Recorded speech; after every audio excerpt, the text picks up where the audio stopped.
সমাবেশে মাননীয় প্রধানমন্ত্রীকে জিজ্ঞেস করতে চাই, আপনি বঙ্গবন্ধুর সুসন্তান না কুসন্তান? যদি কুসন্তান হন, আমাদের কোন পরামর্শ আপনার জন্য নাই। যা মন চায় করেন, মূর্তি বানাবেন, আমরা ভেঙে ফেলে দেব।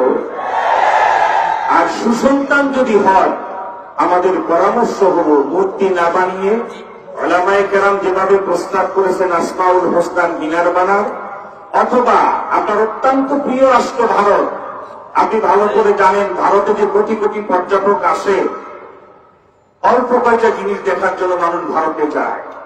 Taj Mahal, Qutub Minar, India gate. তো আপনি একটা মসজিদ মিনার তৈরি করেন এবং সেই মিনার 360 ফিট উঁচু করেন।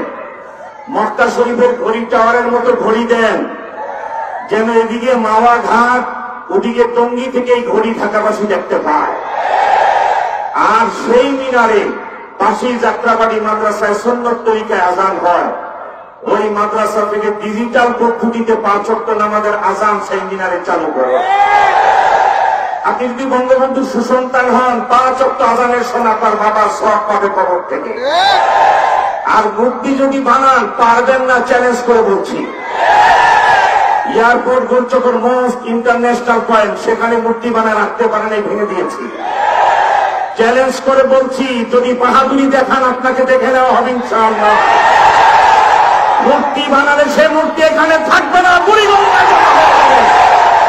সংগ্রামী ভাইরা আমার, আমরা অনেক ছাড় দিয়েছি। মাননীয় প্রধানমন্ত্রী ধরাকে সরাজ্ঞান করবেন না। এই দেশ আপনার বাধ্যতা রেখে নয়। মসজিদের শহর ঢাকা মূর্তির শহর বানাতে দেব না, দেব না, দেব না।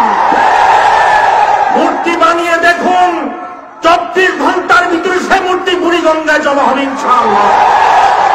মাননীয় প্রধানমন্ত্রী, ভোট ছাড়া যদি প্রধানমন্ত্রী হতে পারেন, মূর্তি কিভাবে ভেঙে দিতে হয় সেটার অনুভূতি আমাদেরকে শিক্ষা দিয়ে গেছে।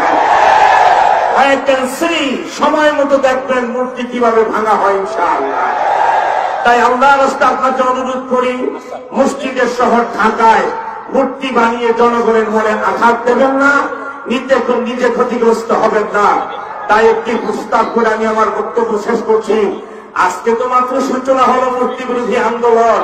মাননীয় প্রধানমন্ত্রী সূর্য উঠতে দেখবেন, ডুবতে দেখবেন না ইনশাআল্লাহ। অপেক্ষা করে না, মূর্তির সাথে কোন আপোষ বাংলার মুসলমানেরা করবে না।